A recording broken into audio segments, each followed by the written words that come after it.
You'll also find a full-service used car lot to fit every budget with the right vehicle for you. Trade-ins are accepted and they pay cash for your car. Pass Auto Center at 2609 West Ramsey in Banning, just off the I-10 freeway between Sunset and 22nd. Call 951-849-7878.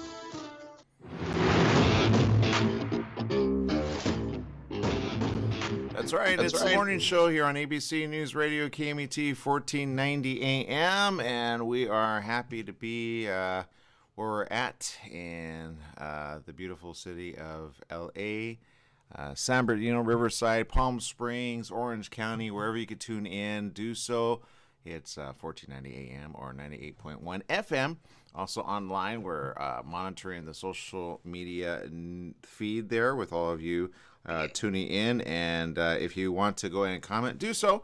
We're right there. It's ABC News Radio, KMET 1490 AM. We see you on Twitter, LinkedIn, and YouTube, as well as, of course, Facebook. We love each and every one of you. We love the stars. We love the support, and we love just the advice that some of you give us and or answers that you give us on your perspective of what's happening around the world. We got Jesse Sanchez over there. Jesse, what's going on?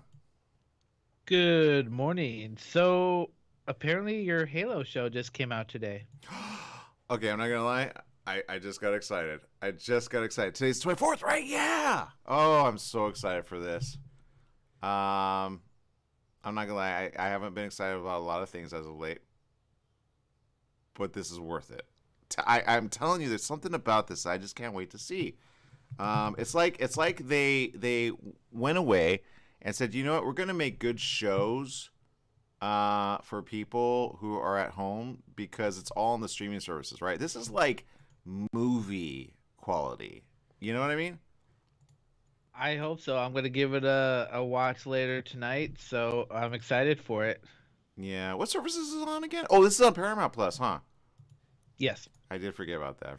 Okay, I'm glad I'm subscribing to it. And if you have Paramount Plus, go ahead and check out. Again, I highly recommend it. The first three were a little slow for me, but it got into it. The first one or two. And then they kind of like had a little like bump in the road, but was Picard. Check out Picard. It's really good, and they're doing second season, and second season really has it going on. If you remember 7 of 9 of Star Trek Next Generation, she's with the team, so, and she's consistently there. So she's one of the good ads that I thought, yay, you know. So it brings back the Star Trek Next Generation in a really good way. Of course, you got Data as well, and some of the other characters in there. The first one really hits it home, especially in the last, I want to say 4 or 6 episodes of the first season. So it really gets you to like, you know what, I want to see this. But you could tell their budget was like not as big as the second one, but it was still worth it. Does that make sense? So that's why I'm excited. But Halo, oh man, first of all, that's a screenshot of the actual, and I don't know if that's a full suit or if that's all digital. But in the closing moments of the Halo series premiere, fans of the video game franchise get a chance to peek into the helmet of the heavily armed hero Master Chief. Star Pablo Schreiber, who plays the Avatar, so many gamers have controlled since the first Halo launched. In what year did Halo launch, Jesse? And were you a fan of it right away? Ooh, Halo. Let's see. I remember it came for the original Xbox. I want to say 2001. Yes, you got it, man. I don't know how you do these things. It's really good. Yeah, I didn't know the date. I'm not gonna lie. I remember when it first came out. I wasn't on it because I don't think I had that Xbox. I think that was Xbox 360, right? No, it was a black Xbox. It was the original Xbox. That was the first Xbox, wasn't it? Yeah, because that was their flagship. That was their flagship title. Yeah, I forgot about that. That's like Nintendo with Super Mario, right? Oh yes, most definitely. Like I remember playing with my friends when we first got it. All of us would go in there, and then one of my friends used to like, all right, 3 of you versus me. And then I'm like, what? We're going to take him down.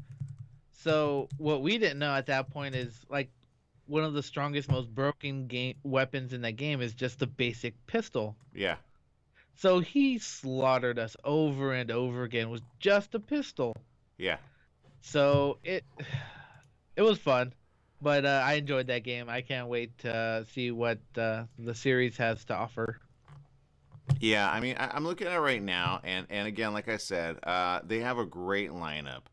The reality is, I know Paramount has things that people are going to be like, you know what, I want to see this, and I just feel it's just the time for people to go ahead and check out some of the fun that they all have there. I'll show you right now. Paramount Plus. This is the lineup there that you'll see. You'll see Discovery. Discovery's good too, by the way. I got a little like out of it on the fourth or fifth episode, but I'm trying to get back into it. But Picard really took off. SEAL Team's pretty good. Saw that.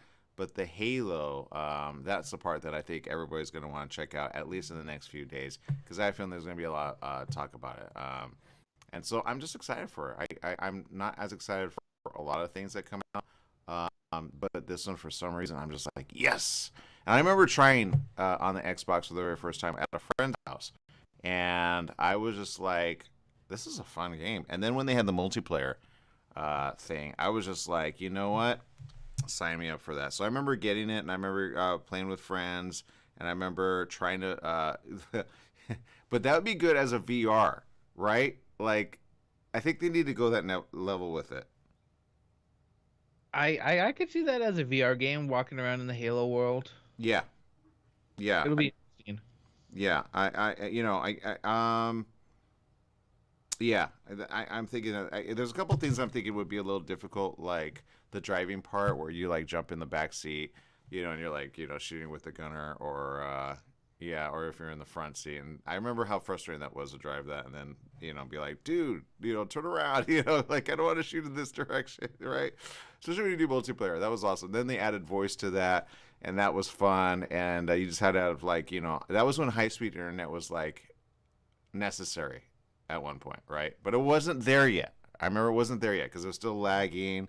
Service was not what it is today, but it takes us back. It takes us back. So if you remember that, awesome. If you don't remember that, it's all right. I'm sure friends and family will, especially if they're youthful, right? If they're youthful, then they know it. All right.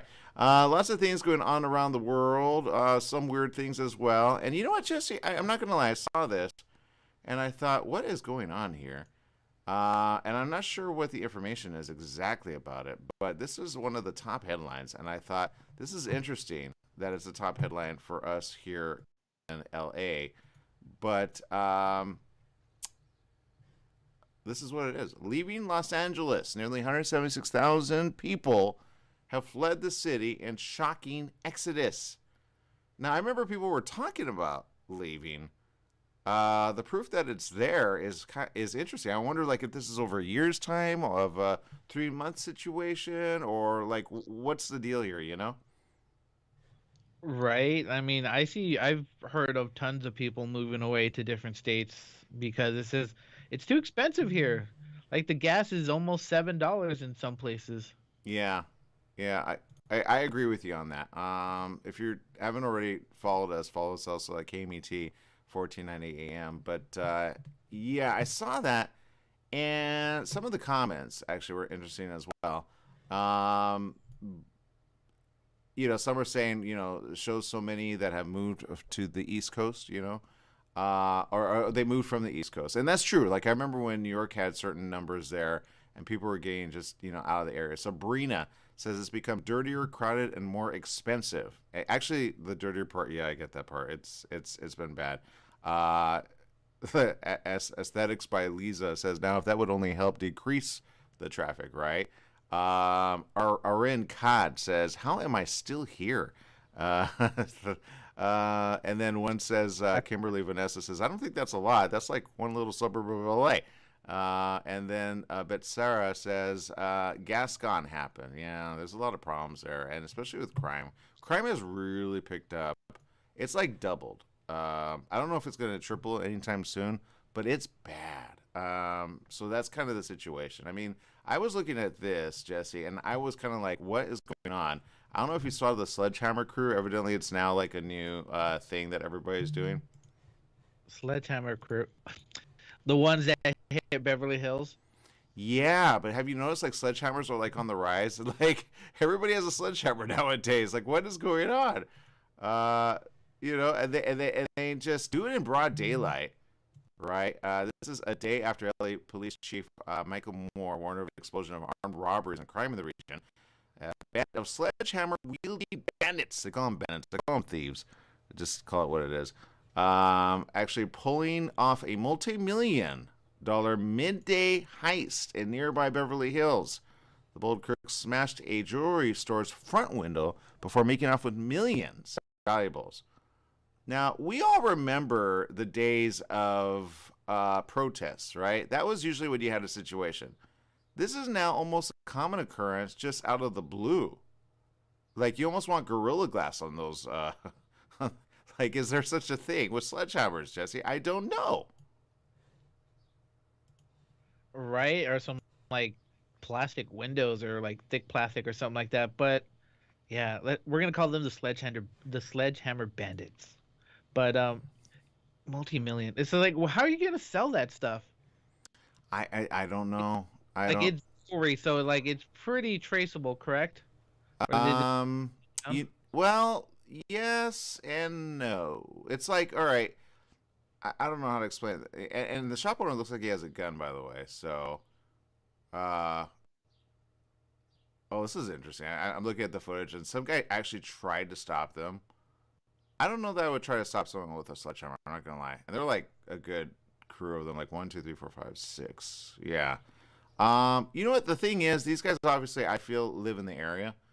That's number one, because they take off on foot. They didn't get like in a vehicle. They weren't really thoughtful about it. It wasn't like a bank heist. You know what I mean? Where they well, get away in a vehicle. you can see the vehicle. I mean, if I were to plan it, I wouldn't have the vehicle nearby. I would have it like, well, nearby, but like not in front of the store. Yeah. So I would have all of them run to like a specific alleyway, dump their stuff, and then jump in the car. Yeah. See, you're smart about it. But Not that, yeah. I mean, there was a Samaritan. yeah, hot. Yeah, there was a Samaritan trying to help out. He's right there in the footage right there. He's just he tried to attack one. He tried to kick him and then tried to stop him. But at the end of the day, that's somebody trying to do the right thing. But again, a bunch of sledgehammers. You got to be careful, man. You got to be careful. All I know is this is, people say, well, Beverly Hills, big deal. It's not a big deal. They got lots of money there. And I would say this, yeah, but if you're a shop owner and you like to shop anywhere, right, this is bad for the neighborhood, period, in a story, because this is becoming almost a common occurrence. You don't know how many ones I've seen that actually have sledgehammers. I saw one, and I think it was in I want to say another country. I could be wrong about it. But they attacked one of those money order exchange places, like a Western Union kind of thing. And they went at the window with a sledgehammer. The guy hit it like, I want to say 20 some times, right? And his other guy, they were wearing biker helmets. And so they wore those, and then they had the sledgehammer, and they're just attacking. And I think one of them definitely had a gun on him, but they're just like going to town with these sledgehammers. So I don't know. Sledgehammers, I think, if anything, they're going to start looking for IDs to be like, okay, are you a sledgehammer buyer? Because not everyone has one of these things. But I think it started a while back when we started seeing all of these sledgehammer things where they just like go at windows or go at jewelry stores. Kind of like the one up north that you said, was a weird one where like they were like a crew of like 13 or 14.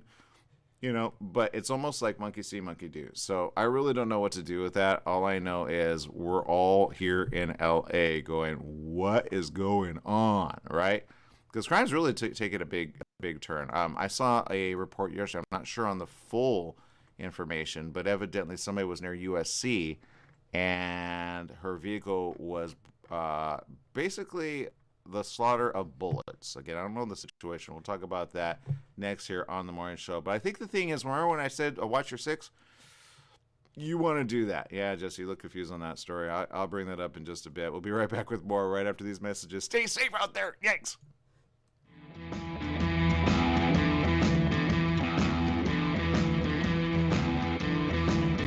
about $10,000 or more to the IRS or state? Did you miss sending out a prior year tax return? The IRS is out to collect now more than ever, and they'll use any means necessary. They legally can and will garnish your wages, take your money, and even seize your property. If you're behind on your taxes, call the Tax Relief Hotline right now at 951-224-9000. That's 951-224-9000. 951-224-9000. You can legally get your tax debt under control and in many cases get the breathing room you need. Garnished wages, property seizures, bank levies can stop immediately, but you have to call. Many of our specialists are IRS enrolled agents. They know the system and how to make it work for you. Don't wait for the IRS to come down on you. Act now so you can get your tax debt under control. Call the Riverside office today for free info at 951-224-9000. That's 951-224-9000. 951-224-9000. When you want the best performance for your vehicle, think only of Scott's Headers and Mufflers in Beaumont, right off the I-10 and 60 freeways. Check out Scott's complete list of performance products on their website at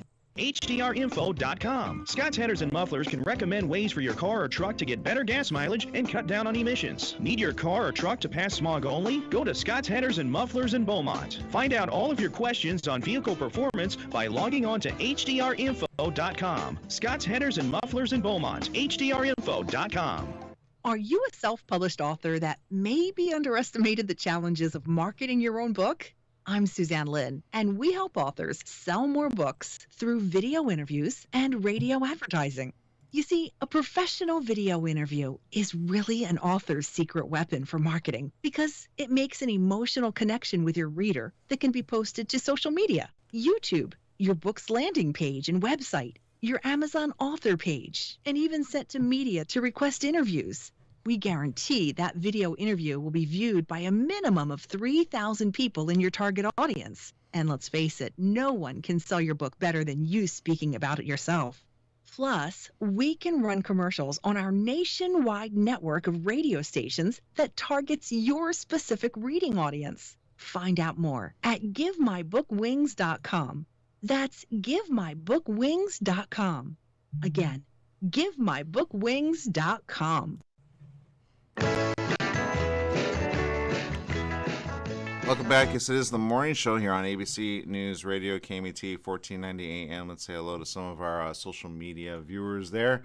Let's see. We've got Stephanie Reed tuning in, Rosalie Huerta Madrigal, and Rowena Canta. I love that name, Rowena. Reminds me of Rowena in Supernatural. Do you remember that? Did you watch that, obviously, yeah. Oh, Supernatural? Yeah. Yes, I love Supernatural. I have my fiance watching it. She's currently on season 14. Nice. So she has like 2 seasons left to go, so she's almost done. I'm still getting caught up on that last few series of it, last few episodes. So yeah, don't tell me about that. I'm waiting to see, but I'm kind of thinking I'm going to be disappointed at the end. I'll tell you this. Okay. I've watched quite a bit of shows. This is the only show, well, maybe it's because I've been watching it for so long, I felt so emotional. I cried during that last episode. Oh, no, I don't want to cry, man. Like, no. It's just because it was sad, because it was coming to an end, and it was just like, 15 seasons. What a trip. Yeah, I still feel they can go back to it and get, like, another 8. You know what I mean? Especially with the way that things are going here on Earth. It's almost like, I think which season reminds me of the way it is right now? Maybe, is it season 8 or season 9 when you had Lucifer kind of do the thing and then it got really weird and all violence started to break out. Do you remember that? Yes, I do. It was like end of time situation or end of the world situation. Of course, it's never the end of the world, except people disappearing is a weird thing that I'm watching right now. I'm like, okay, people just disappear out of nowhere. What's going on there? So that's where I'm at in the episode. So I think that's the last season. I can't remember. I don't know. Is it 15 or 16? It's 15, right? Yes, 15 seasons. Okay, yeah. Because I'm watching on Netflix. All right. Stephanie Reed says, I know some people are moving here in Ohio, like Roaming Shores, Beechwood, and Perry, Ohio. And we have a housing shortage on the East Coast. There's nothing to buy because it's a seller's market. I did not know that. That's interesting. Let's see. Rowena says, "Good morning. It's afternoon here in Italy." Okay, even better. Here in Italy. Wow, we love Italy. Yeah, stay awesome over there. All right. I don't even know if I want to say this particular story. Then I'd be like, "Come here to LA." But it's bad. All right. This is the situation, and this happened near Exposition Park. All right, which is actually a lot of stuff is happening in the area, right? And recently, I've actually been more like focusing on writing. Not gonna lie, I have been having no desire to go out. I mean, gas is at an all-time high, right? So we got that, and it's kind of slowly creeping back down, right? It hit like a high of about $7. I never even thought it could go that high. I never, in a million years, thought it would be that high. I remember hearing an analyst way back when. This was a father of someone I remember I knew. And he said to her that gallons would be up to like $5 at some point.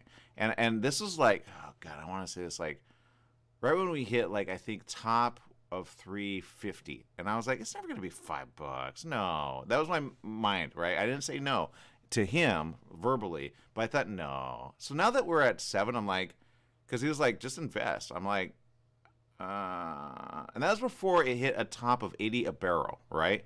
And now it's like over 100 some a barrel. So yeah, it got bad over coronavirus. It's like any investor that knew to just invest in things, which is odd. I looked at a graph. Gas hit an all-time low in 2020, right? Because no one was using gas. Do you remember that when we all got in lockdown? So it's almost like they made up the profits and more. Like anything that they lost, there's a huge swing in the opposite direction. So if you look at financials, it's very interesting to see that. But I think we're going to see more crime. We're going to see more desperation. We're going to see more things that happen all of a sudden. We're seeing people that follow people to their homes and then rob them. We've been seeing an influx of that. We've been seeing people just be robbed in broad daylight. Thank God for cameras, right? I've been honestly mugged and robbed from my phone in broad daylight on a Saturday at McDonald's. I still don't have information there. I don't know what's going on there, but this was a situation, and that was in December, by the way. So, I've been on the opposite end of this, but this is a situation. This is a vehicle, as they say, riddled with bullets. All right. A woman was wounded when a gunman opened fire on a BMW sedan in South LA, and this happened Tuesday night. The shooting occurred at about 9:30 p.m. Now, that's in like a very average time, which is just a few blocks. And I love USC, I really do. But the students there are having to deal with this, obviously, because it's right near USC, Jesse. It's bad. Is it? I'm looking at footage right now. Oh my Lord! It's horrible. I mean, think of like I don't even know how to explain that. It's like a movie. I don't know how these bullets didn't crack the windshield, but some estimates are that it was a rifle that shot a bunch of these, right? But there are a bunch of bullet holes. I mean, I don't know how many you could count on the windshield of the vehicle. The female passenger in the car was struck and wounded. I saw a video of her, and she was being kind of wheeled away in an ambulance. The news report agencies were really big on the scene right away in a helicopter watching it from above. She was conscious and breathing when she was rushed to the hospital, where at least at last report, she's stable. LAPD Sergeant Craig Orange says, a person is blessed to have survived something of this magnitude. Yeah, think like that. I don't even know what to call that, because at the end of the day, it's still a bad situation, right? Officers responded to the area of 41st Drive and Vermont Avenue, and Air 7 HD video showed the white four-door vehicle riddled with bullets as dozens of shell casings laid on the ground next to it. Investigators say they believe the victim was sitting in the passenger seat of the parked car when it was ambushed, but it's unclear who was in the driver's seat. Oh, that's interesting.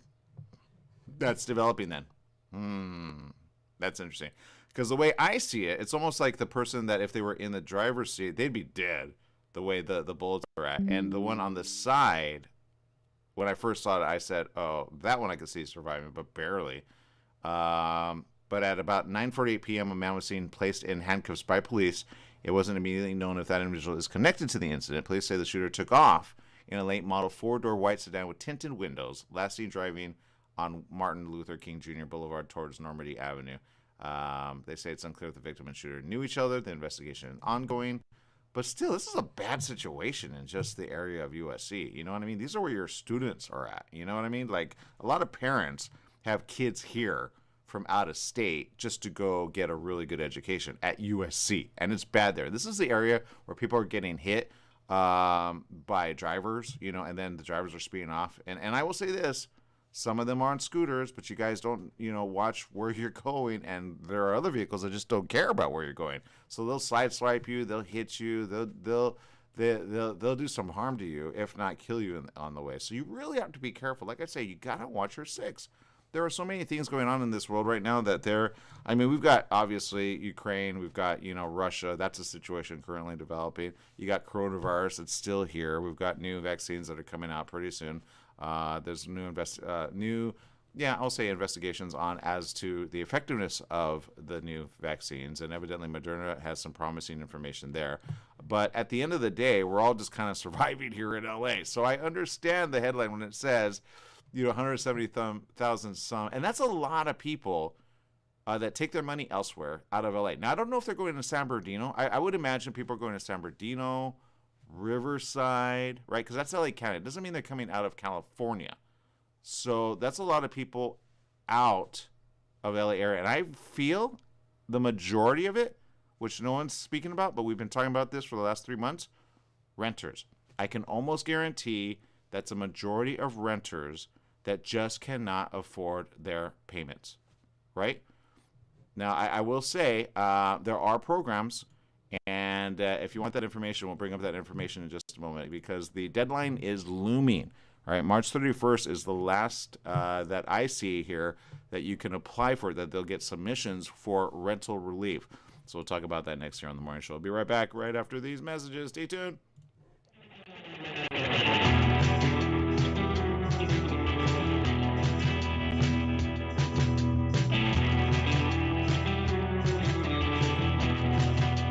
Does shame, guilt, and martyrdom play a part in holding ourselves back from self-love, self-confidence, self-empowerment?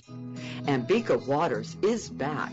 With over 3 million books sold, she offers her 28th, Releasing Shame, Guilt, and Martyrdom.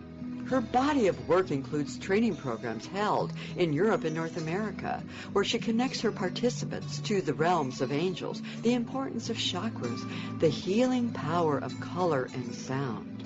Ambika Waters, the journey that she has been on, the renowned teacher, artist, and healer, has brought a lifetime of experience to her newest book, Releasing Shame, Guilt, and Martyrdom. How to reframe the past, release your future. The guide to expanding our capacity for unlimited goodness. AmbikaWaters.com.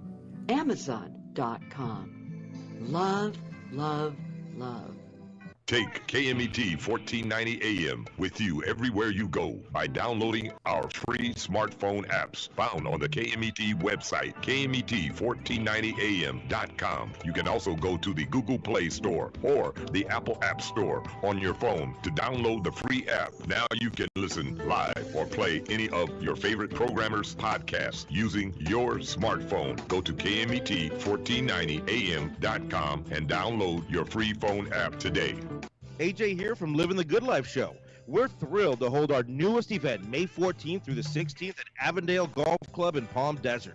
The inaugural Desert Classic, sponsored by Gary Williams Real Estate, is a 3-day weekend of unlimited golf, great food and entertainment, and a Monday celebrity tournament to benefit our military and their families. There's really no better way to support our troops. Sign up today. Visit ltglshow.com for details. That's ltglshow.com. Summer's almost here, and you know what that means. Sunny days and hot temperatures that make you want to stay inside. Franklin Mechanical Systems can repair or replace your air conditioning unit to get it working before the heat hits. For cleaning, repair, or a new installation, call them for a free estimate. Franklin Mechanical Systems is the one for all your residential and commercial air conditioning needs. Call their Beaumont office at 951-845-1000. That's 951 845-1000 and get cool today. The Holiday Inn Express in Suites and Banning is distinctively suited for your travel time out of the car. Off the road, you'll find a courteous, welcoming staff and spacious rooms with desks, flat-screen HD TVs, and comfortable furnishings. Enjoy the complimentary breakfast buffet, high-speed internet, and fitness center and pool. The Holiday Inn Express in Suites and Banning, conveniently located at the I-10 near golf, gaming, and entertainment. For reservations and information, call 951-572-5500. That's 951-572-5500, or go online at hiebanning.com. Welcome back. Yes, it is the morning show here on ABC News Radio, KMET 1490 AM. We appreciate each and every one of you. And if you're just joining us, again, we're talking about the situation here in the home front of L.A. And it's a thing where you want to be very, very, very aware of your surroundings at all times. You want to be aware of where you go in the city and or neighborhood. There are things happening in literally downtown L.A. and just the majority of L.A. and including surrounding areas. Beverly Hills is technically, in the vicinity of LA, but it's really got its own little district, which is usually more safe than not as of like before 2020. After 2020, everything got boarded up because of the protests. We remember that.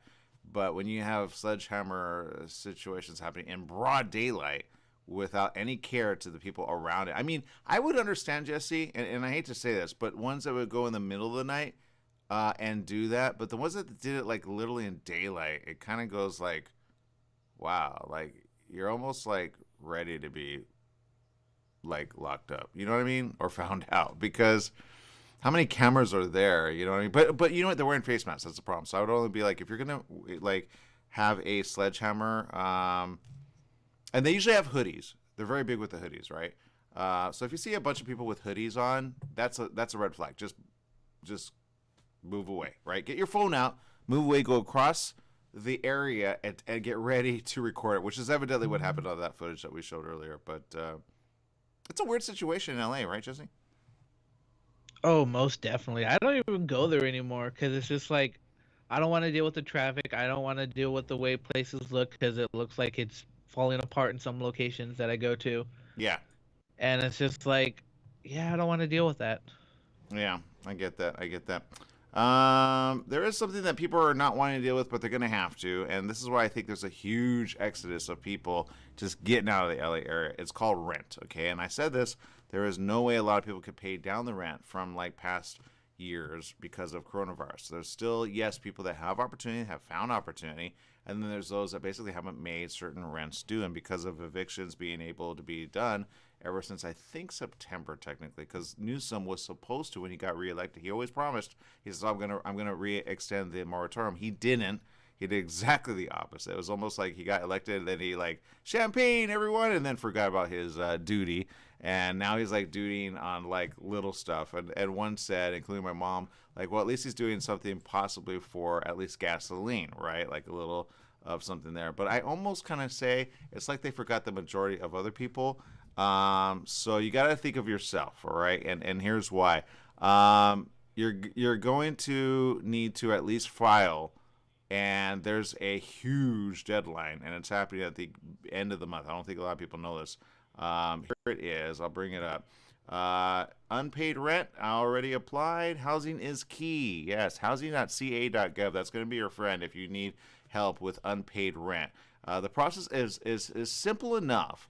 It takes a good maybe 15-20 minutes. Get your information, get your landlord's information, and then get that taken care of. If you needed help with gas, yeah, I know there's certain qualifications as to, like, you know, if you make $1 million, I don't think you can qualify. If you make under, I think, 70 as a family, then you're more or less, you know, better suited for it. They still have a budget there to help you out here in California, but I feel a lot of people aren't getting that information. But it is open through March 31st, 2022, so it's the 24th.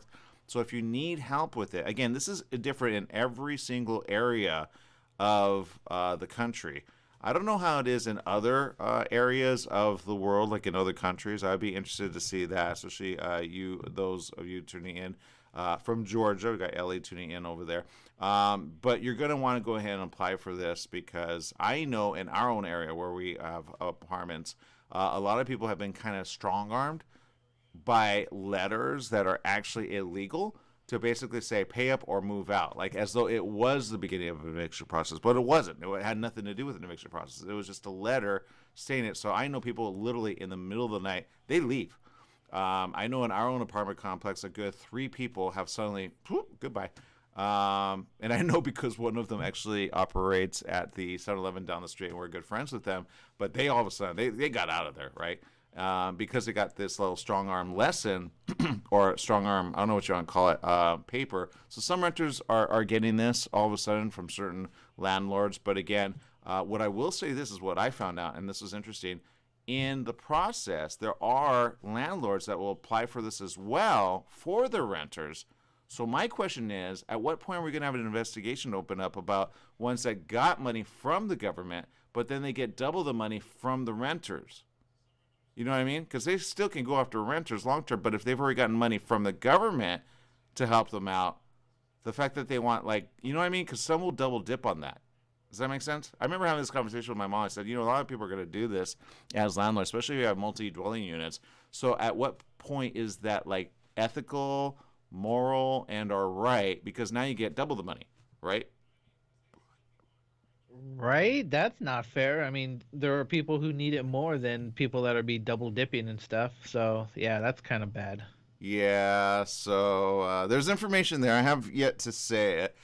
I'm doing my own little investigation. I'm like, wait a minute, where did that money go? But so we'll see. We'll see about that. But there it is. Make sure that you take care of that. But that's why there's a huge exodus out of the area. And I will say, if I had to exit out of the area, I would go east, probably to San Bernardino and or Riverside. I think San Bernardino will probably be the next place. There's nice places in Rancho Cucamonga. There's nice places in well, let us know where you live and or where you feel that we should go, and maybe we'll go there. I don't really know. But here's the reality of the day. We are all alive, thank goodness. I will say there's some interesting things happening, Jesse, when it comes to stealing. And I don't understand entirely why these things are happening. But I kind of go, all right, well, if it's going to happen, then all right. When do you ever see a T-Rex disappear, Jesse? Well, I never thought I would be asked that question. Did it have its skin, or is it just the bones? Just the bones, Jesse, just the bones. I have no idea. Did someone steal it? Well, let's see. The fate of Stan, the T-Rex, a massive, mostly complete skeleton of one of the most legendary species of dinosaurs known to Earth, was sold in October 2020 for more than $30 million to an unknown buyer. It vanished, though, from public view, leaving the community and dino people of the world clamoring over clues as to its whereabouts and fearing its potential loss to science. Well, Michael Greshko of National Geographic revealed that Stan is bound for a museum in the United Arab Emirates capital, Abu Dhabi, potentially putting to rest widespread concerns that the invaluable fossil will be rendered inaccessible to study. So that's the good news. It wasn't stolen. Outside scientists' biggest hopes for Stan hinge on reliable long-term access to this fossil. Greshko said to ABC News, I know that scientists are hoping for a happy ending, not just for the fossil, but for the science that depends on that fossil. Stan's story actually began in the early 1990s when a nearly 40-foot-long Tyrannosaurus Rex skeleton was unearthed in South Dakota. The skeleton stood at a private institute in the state for 2 decades before a legal dispute forced its sale. It, in 2020, was an eye-popping amount of money for $31.8 million to the anonymous buyer, making it the most expensive fossil auction ever. I will say this, Jesse. It reminds me of, like, if anybody ever has seen Jurassic Park, when you have the Tyrannosaurus Rex around the skeleton, on the inside, it's like that, right? Like when he which I'm not gonna lie, like if this were in my home, I'd be all right with that, but not for $30 million. Maybe like $13 million if I even had that. Right? I mean, like, I'm already thinking, like, where would I put that? And then I'm like, oh, yeah, that'd be cool. Yeah, I have no idea. I just want to write it. Yeah. Since then, those sleuths have searched for Stan's whereabouts, including Dwayne "The Rock" Johnson. making perhaps the strangest cameo. A giant T-Rex skull was spotted by The Rock during a television interview earlier this year, leading to speculation that he'd purchased Stan, because again, it's an anonymous buyer. He later says, "I'm not the mystery buyer." He could see it in an Instagram post. He says, "If I was a proud owner of the real Stan, I sure as HE double hockey sticks wouldn't keep him in my office. I'd keep him in a museum so the world could enjoy, study, and learn from him." Good job, Rock. Good job. But there you go. So he look, here's the reality of the day. That's a lot of money, but it is a forever fossil because at least it's real, right? I'd hate for people to buy fake fossils and then people get found out like that, right? But there's a situation. There you go. But here's my question, right? Do you ever wonder, because we all know about the mammoth story, right? And for those who don't know, they're trying to clone the mammoth, right? The woolly mammoth. Do you ever wonder if they will get to that point where they'll actually do it with like the T-Rex? Ooh, you know what? I don't know. I mean, they would have to put it in a similar environment. So where would you put it? Like Siberia? That's a good question. Well, Siberia's hot, right? So no. You would put it... Wait, the T-Rex or the... I'm sorry, I'm thinking the mammoth. The mammoth you got to put in a very cold area. Yeah. Oh, maybe you're right. So, I don't know. Is Siberia cold or hot? Mammoths are covered in fur, so one would assume that they would like it cold. Well, Siberia's cold then. Sorry, I'm thinking the Sahara. The Sahara, yeah, I gotcha. Yeah, my mind off a little. But yeah, well, that's the thing. Like, and then is it right to do that? Like, do you get a male and a female, and do you say, "Hey, here, have little babies"? And is it right? Is it the right time? Is that how animals all of a sudden, they populate? I don't know. I don't think. I don't think. Look, I don't think there's anything right when you bring back certain dinosaurs. I feel as though there are certain dinosaurs that just need to be extinct. You know what I mean?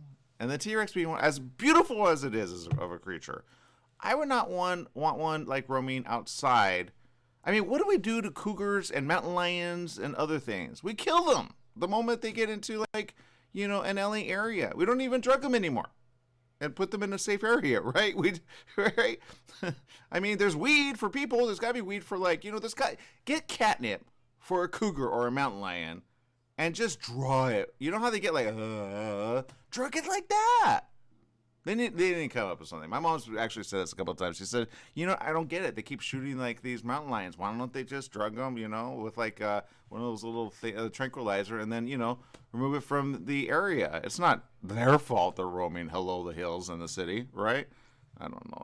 That's my opinion. I'm sticking to it. Let's see. Rosalie there says, I've never seen a T-Rex. You never seen a T-Rex? You never seen Jurassic Park? I know, you and my mom. My mom was like, what's a T-Rex? I'm like, how could you not know what a T-Rex is? T-Rexes are forever. Come on, they teach this in school. T-Rex, Tyrannosaurus Rex.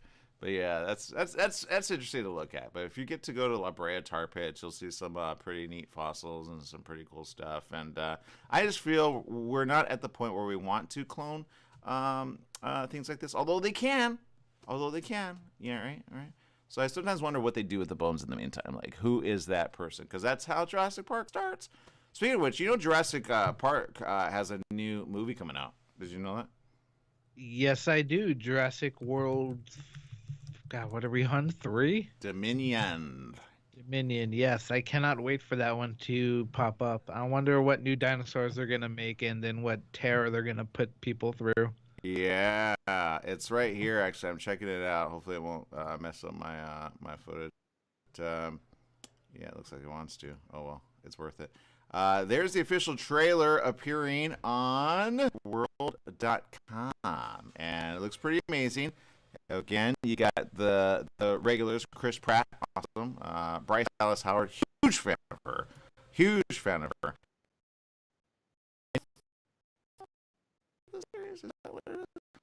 It looks amazing.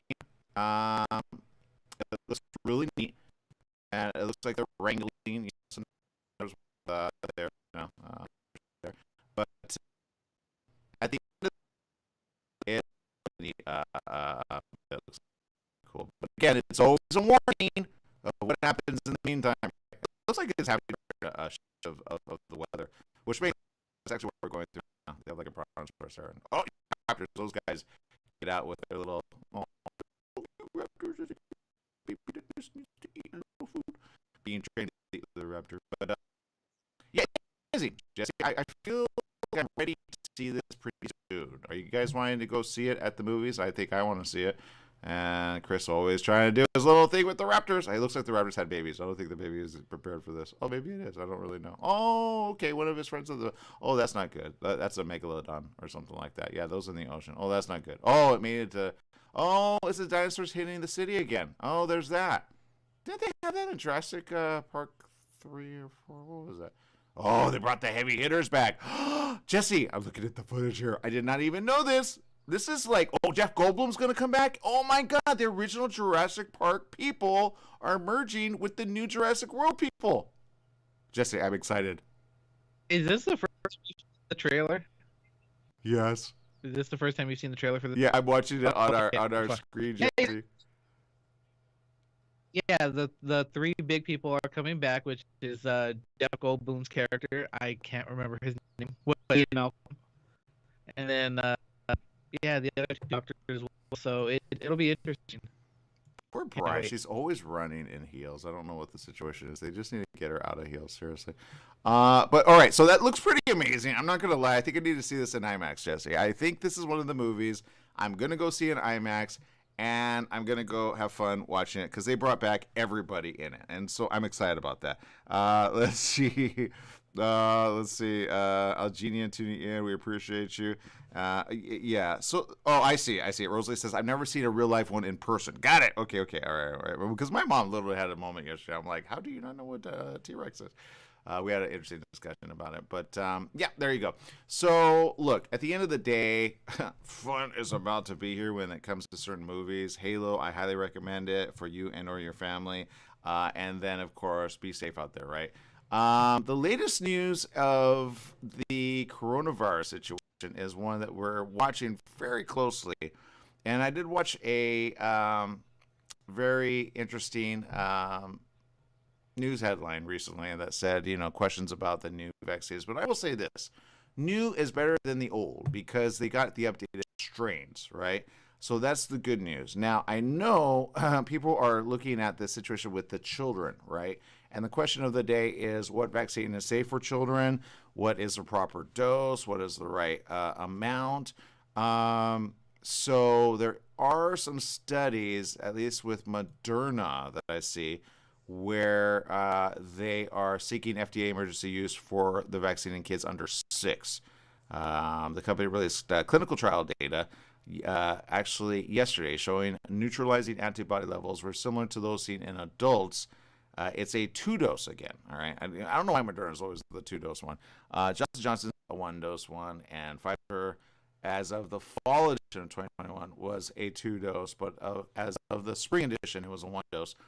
Vaccine in children is a 2-dose, 25 microgram shot, about a quarter of the dose used for adults given 28 days apart. Actually, that's a good amount of the vaccine that they should give, actually. That's the proper amount. You never want to give a full dose to a child that young. It's kind of like when you do pediatrics Tylenol, right? It is a lot lower than the average. So that's the good news. The president, Dr. Stephen Hodge, said, we're working around the clock right now to submit the data to regulators over the coming weeks. We would expect to be able in April to complete those submissions globally, but in the United States with the FDA, it becomes a question of conducting those reviews. The company says it has enrolled 4,200 children ages 2 to under 6. Those are clinical trials. 2,500 children ages 6 months to under 2 years in its pediatric trial in the U.S. and Canada.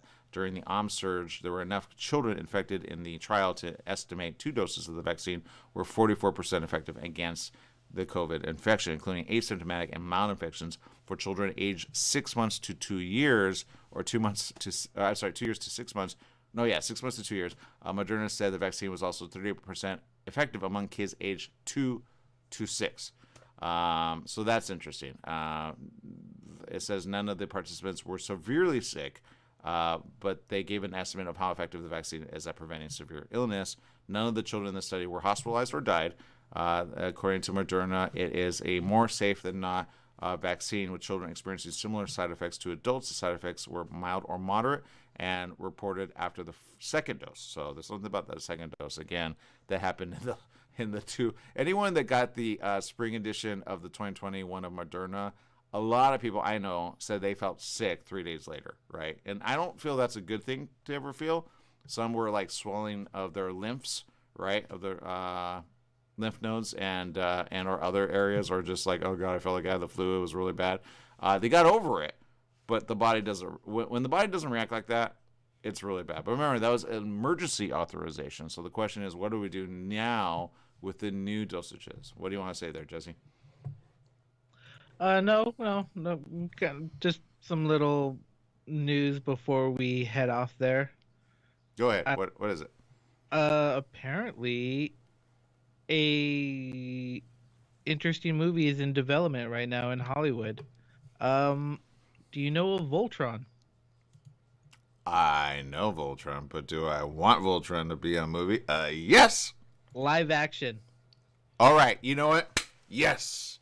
I'm not gonna lie. I don't like the new series on Netflix. I tried it. I didn't like it. I didn't feel it did it justice.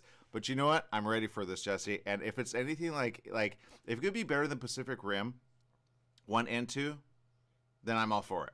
All right? Don't let it be confusing. Let it be great. Put a little thing in there about Robotech, and you got a franchise for years to come. Right, Jesse? Right? I mean, come on. If they adapt it, like, don't follow the cartoon because it's not going to work in a movie. Let's be real. It's not going to work. So just tweak the story a bit, and so that it's like a little bit more modern. But I want to see some lines get together to form a Mega Voltron. Come on. With the sword of awesome, right? Yes. All right. I'm excited for this. All right, very excited. Well, we've come to the end of our show. I'll stay on a little bit longer for those of you tuning in on social media. Jesse over there has got to go. KBT Radio, it's where it's at. Download the app. It's free, and you'll take us with you everywhere. We'll see you tomorrow. Same place, same channel.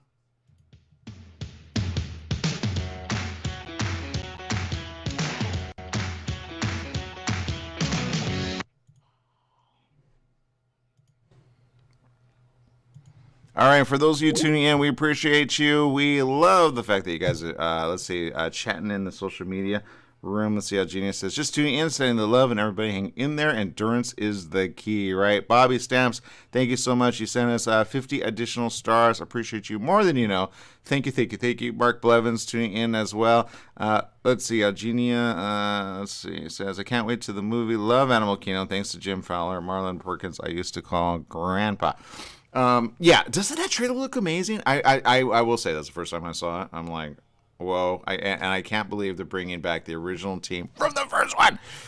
I'm not going to lie. I'm actually feeling like this is the right time to be alive. Thank God we survived, right? I know.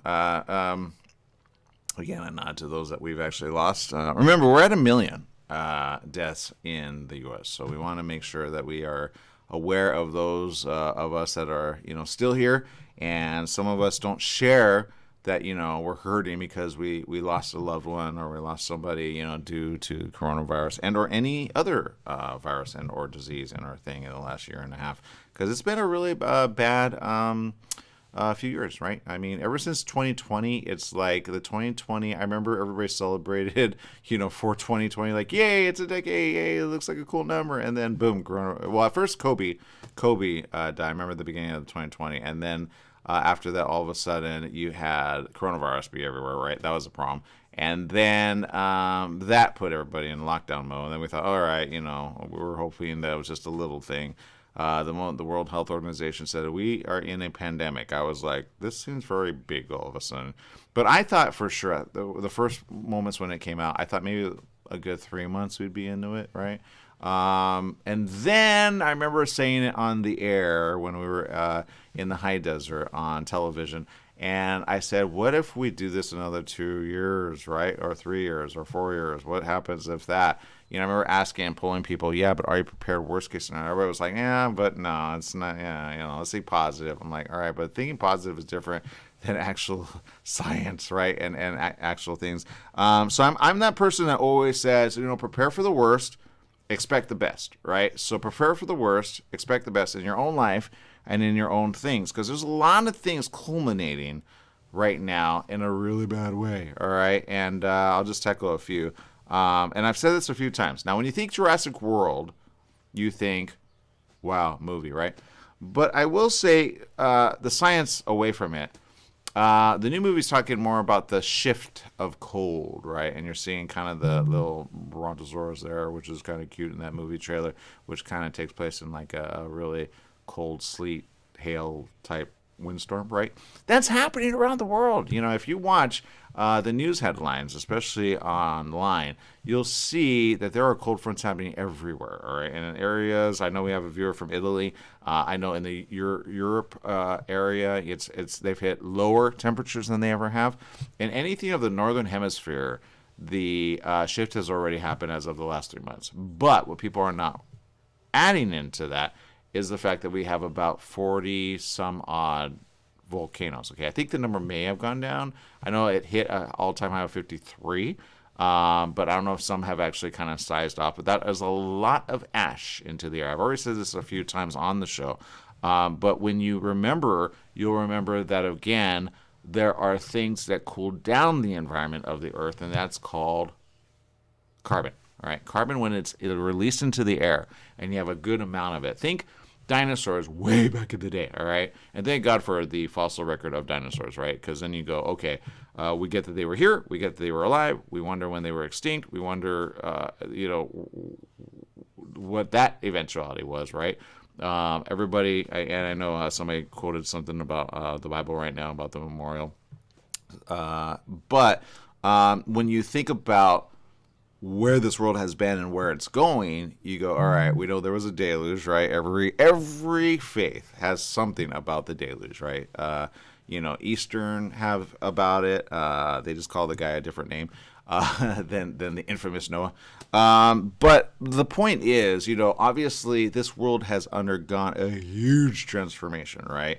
I know I and my mom had this conversation yesterday about, the ark and what the ark brought. Maybe it wasn't yesterday, the day before, but what the ark brought about. And obviously it had certain animals that were able to survive a really huge situation, right? So starting over is a thing on this earth, right? So we've started over. It's right there in the Bible. But, in other areas, again, there's situations happening right now where we don't want to start over, right? We want to survive. And if we survive, I know we'll survive in a really good way, but we got to survive together. I say to people, I'll give you an example. Some people talk about end days or last days, or is it the end days? Well, what is it the end days of? I will say this. Is it a cataclysmic end day? I feel the answer is, well, it depends on what your view is, right? I will say this. Everybody's end day is life on Earth, yeah? So there's a lot of people we've lost. Like I said, I kind of gave a nod of just here on the home front.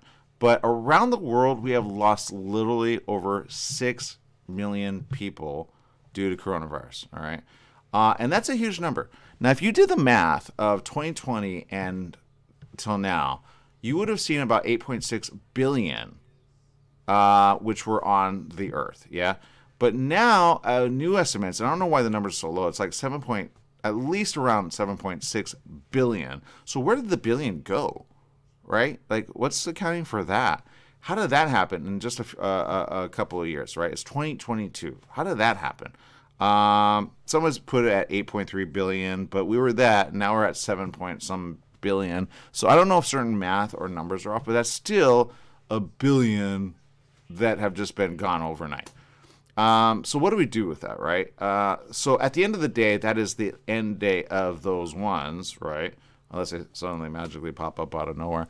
But the question of the day is, what are we going to do to get to the last day? And then what's beyond the last day, right? Everybody talks about end times or last day or last days. But last days of what? And those that would actually kind of review where that information's at always say, if you look at Revelation 21, 3, and 4, then you understand what the end days is leading to. It's like a finale of awesome, right? But people don't view it that way because we're so focused on where we're at in last day, right? So we're living through a very difficult time that a lot of people are saying, it is a very difficult situation here. I don't know what to do. People are, getting their guns out. People are getting their knives out. They're stabbing people in broad daylight. People are becoming desperate. But it's not just happening here in the States. It's happening around the world. right? You've got Ukraine, you got Russia, you got the war there, you got war in Iran, you got war in other areas. You got war. You got earthquakes everywhere, right? That's a thing, obviously. And the reality is we're living through the end day of the next day, but nobody talks about the next day. So the next day is something that I feel, if anything, if you want to inspire hope and you want to inspire courage, you want to inspire goodness, focus on that. What comes after the last day? Because everybody always puts in their head, yeah, it's end days, all right? But end days of what? It's end days of, that's what I say. You don't want to know, but you need to know what happens after last day, right? What happens after the end day? What happens after? And it's right there. It's very simple. Just go to your own, where it's always talked about end days, right? Or Armageddon, right? There's so many different versions of that, right? But at the end of the day, it is the last part of the book of Revelation where it talks about the obvious, what's going to happen next, right? And it is, look it up. And then you'll find yourself going, you know what? There's the hope, because we need to focus on the hope right now, because it is so bad. There are people that I've literally heard say, well, it was my last day to go. It's my last day, whatever. And then others are going, it's so bad. I almost don't want to be alive. And then we've heard about suicides. We've heard about murders. We've heard about victims. We've heard about the suffering that people have to go through when other people die all of a sudden, and or, that bullet situation, you don't know when it's going to hit home, right? So everybody's last day may be your friend's last day, your family member's last day, your last day. So do the right thing in the meantime. Call them up. Give them a little, hey, how you doing? How have you been? What's going on?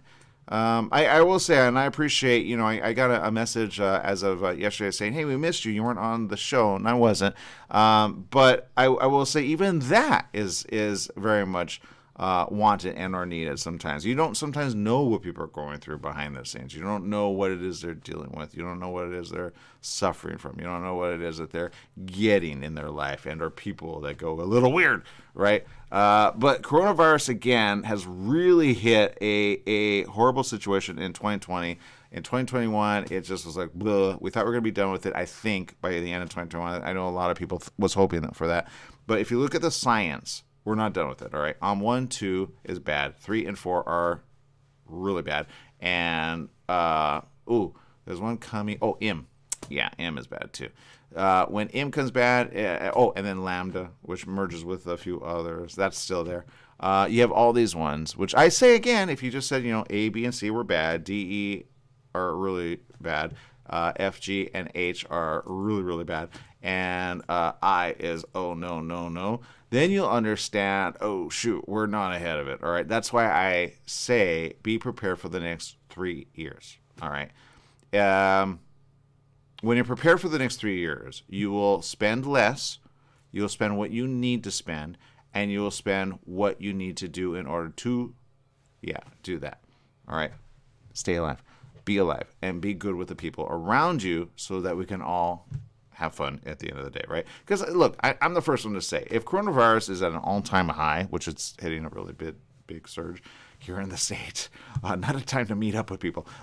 Zoom is great, right? Virtual is awesome. It's always one of those things where you don't want to do, but you have to do in order to stay alive, because surging means surging in hospitals, and surging in hospitals is never a good idea, all right? You always want them at least at 80% occupancy. You don't want them to go over 80%. Right now, some are hovering over 90%, all right? And the reports are coming in. So when I say that, I say, hey, let's have fun. Let's watch Halo. You know what I mean? Let's watch some good stuff with family members or family, or virtual. I say if you can watch with a friend, cross country and or across around the world, virtually, do that. Have fun with that.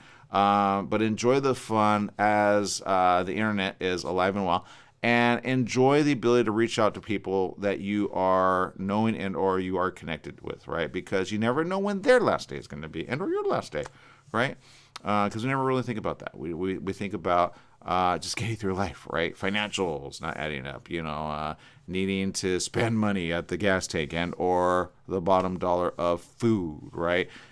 Nothing has stayed what it should, because it's almost like everybody got greedy all of a sudden. You know what I mean? It's like, oh, we have less people on the earth, well, and then we need to drown everybody else in debt because, you know, you need to pay what they no longer can pay. And that's the question of the day. Is that what's happening when it comes to what they call, you know, financials?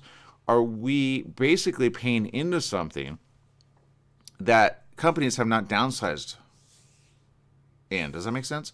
With less than 1 billion people on this world, you have less financials, less income, and less things.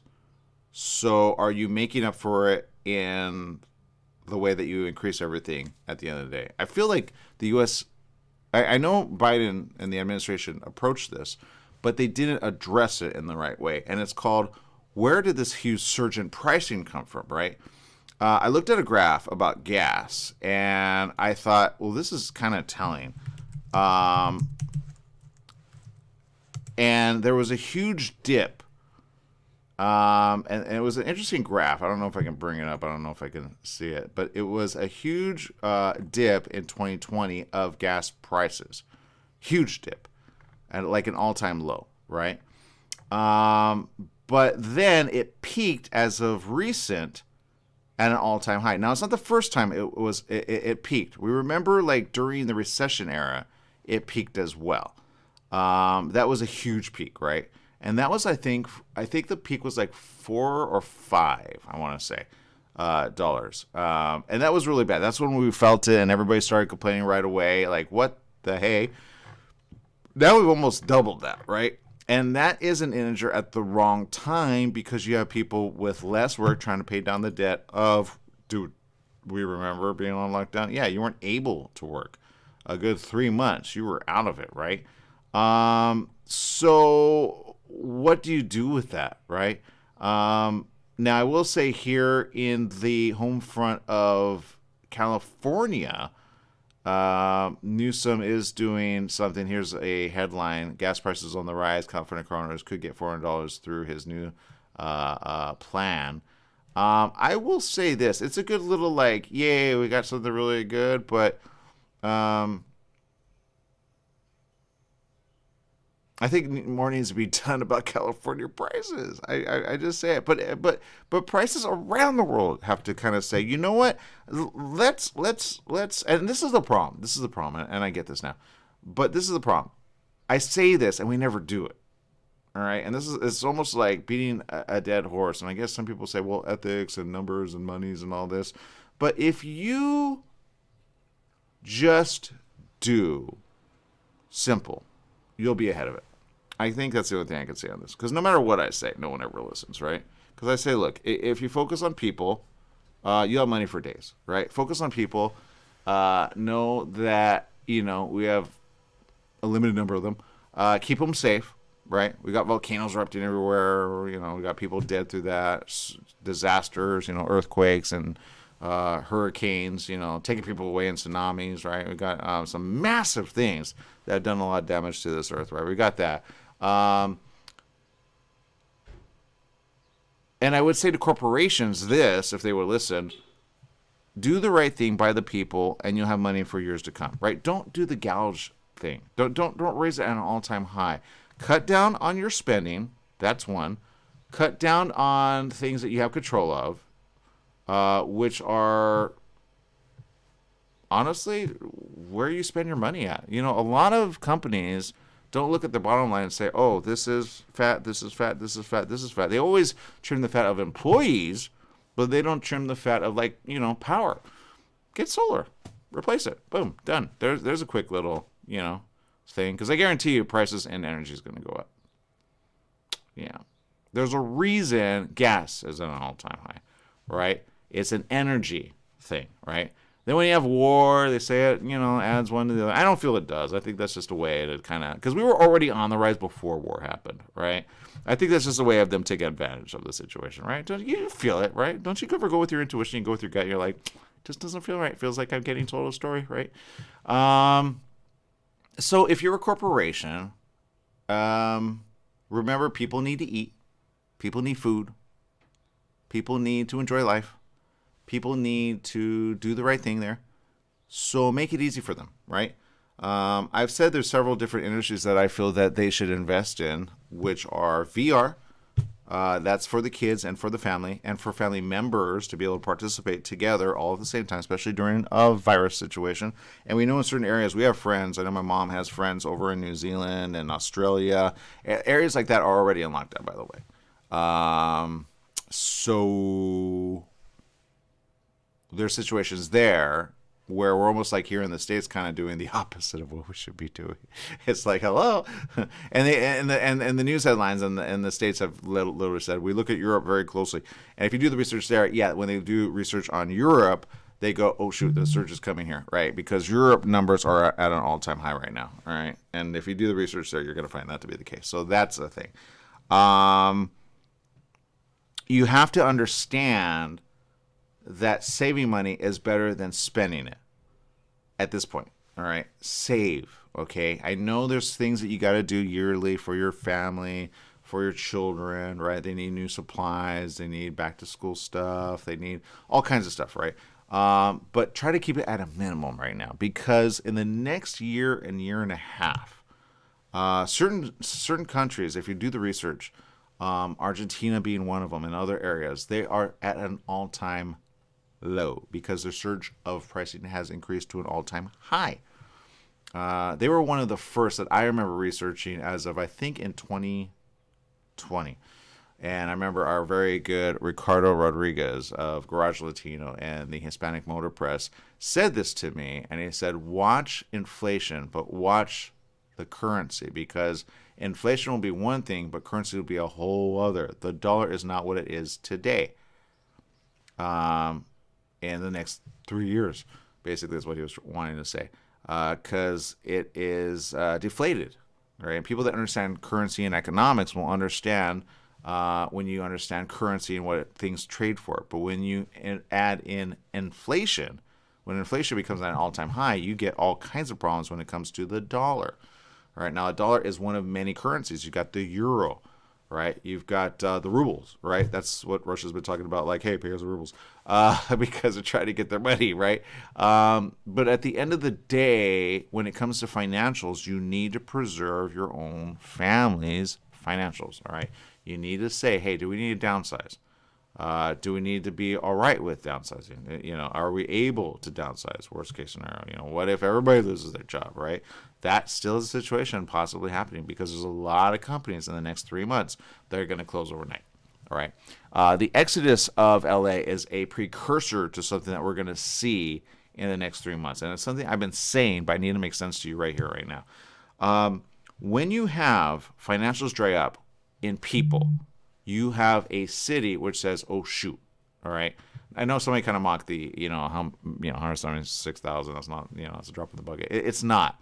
Okay. Each person, when you look at economics, you look at how much you make. Yeah. But you don't look about how much you spend. If you do the spending of how much you make, you will understand that everything you make pretty much goes to spending in the area that you live. Now, there's the occasional Amazon shopper, there's the occasional shopper that, shops in another area, right? But it always goes back to your own, where you live, right?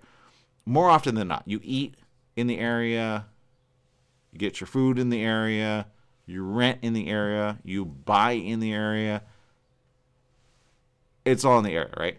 So 176,000 that they're talking about on this, over the last 3 months, even 4 months, maybe 5 months, I'm not really sure, is a really big what is happening, okay? Now, I live in the LA area. I live in the San Gabriel Valley, right? We're known as Monterey Park, right? Or San Gabriel. And I've seen a lot of closures of businesses.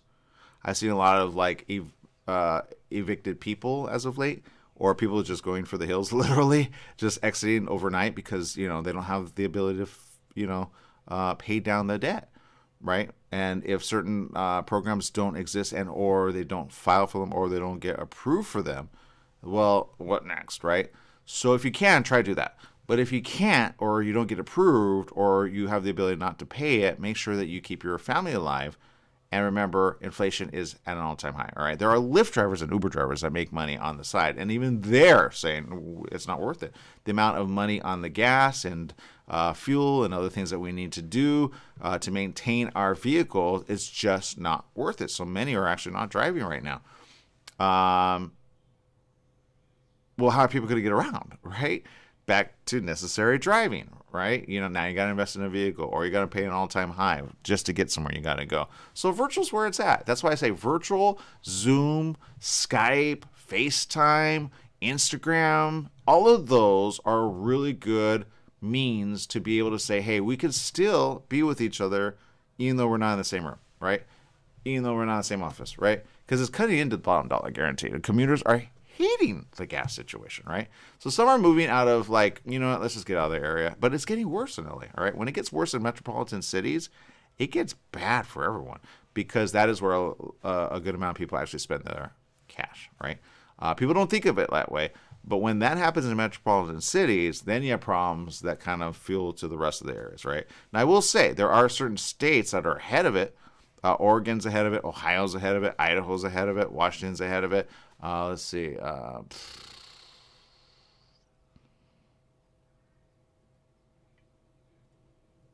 They're ahead of it. Yeah, those ones are ahead of it. But they've been doing the right thing in their own cities. And we have viewers of you that actually are knowing that, right? You know that. I know Stephanie Reed tunes in a lot. She knows it exactly, and she does the right thing, and she knows, hey, we're taking care of each other, right? They actually paid, I think, I don't know how much, as a little COVID lottery just to get you vaccinated. But now we are on the third situation. You got the spring edition coming out for 2022, right? So I say get that, even if federal doesn't approve it. Mark Blevin says hashtag off the grid. I love that, by the way. I'm not going to lie. I've been looking at some very interesting things that have kind of said into my head. I go, you know what? It's better than going homeless, right? I don't know if I'm prepared to show you it. I'll tease it, okay? Yeah, there's a channel on YouTube that I'm watching. It's very interesting. And I saw this, and I know my mom already shared it with somebody, and I was like, you know what? Good job. And it was, how much does it take to travel the world in a vehicle, right? Like, just put that in your head, right? And what way would you travel, right? And would you RV it? Would you van it? Would you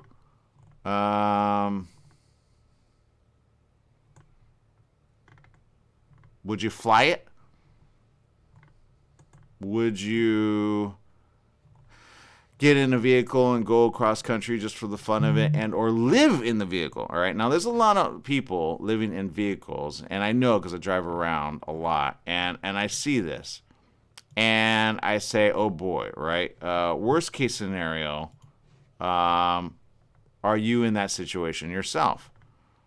There are some that actually still have phones and are in that situation, right? I know I prevented one person from getting into that situation. They thought it was going to be an exercise. I'm like, why are you doing that? You're a mom. She's like, it's just, it's just a thing. And I remember I met with her. I said, don't do that. You're a mom. Don't ever get in that position. So she ended up not, thank God. But this is before, I think, 2015, 2016. She was going to do it kind of as an experiment, but, she announced, and I immediately called her up. I said, are you all right? And we met for lunch, and I said, look, you don't ever go down that road if you don't have to, right? And thank God she hasn't. I'm so glad, because, again, when you have kids, you don't want to be down to that path, because breaking out of it is very difficult. Anybody that's ever talked to anybody, and I have a few people that call me every now and then that I've found to be homeless, and I've helped them out, and I say, here's my number. If you need anything, you give me a call. And one called me recently, and he's like, yeah, I actually am here at the homing situation, and actually in LA, come to think of it, but he had to be at the hospital, so he was telling me his situation. I'm like, well, we could meet up, but we kind of lost touch. Speaking of which, I got to call him.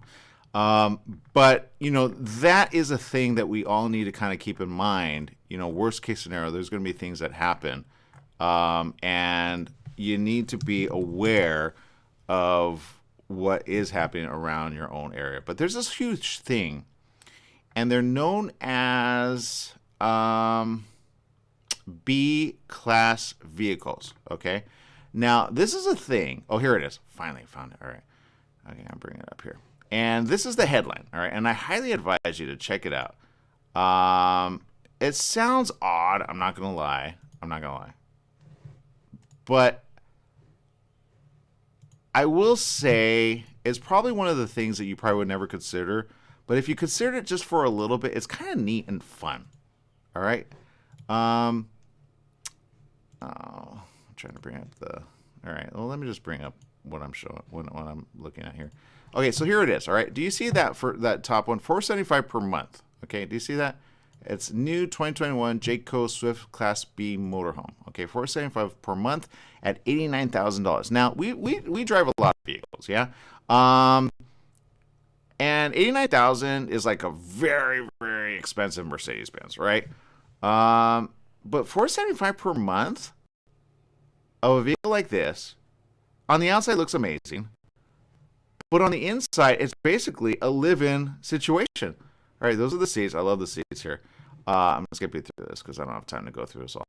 But on the inside, it has a bath, a shower. I'm sorry, I shouldn't say a bath, but it has a shower, a toilet in the back, and it has area for you to sleep. It's basically better than an RV because, A, you could drive it anywhere, you could park it anywhere, and you don't need to be homeless. Don't be homeless, people. Be prepared, all right? All right, people, I run out of time. Make it a good day, whatever you do. Remember, life is worth living. Live it well. Bye-bye, everyone.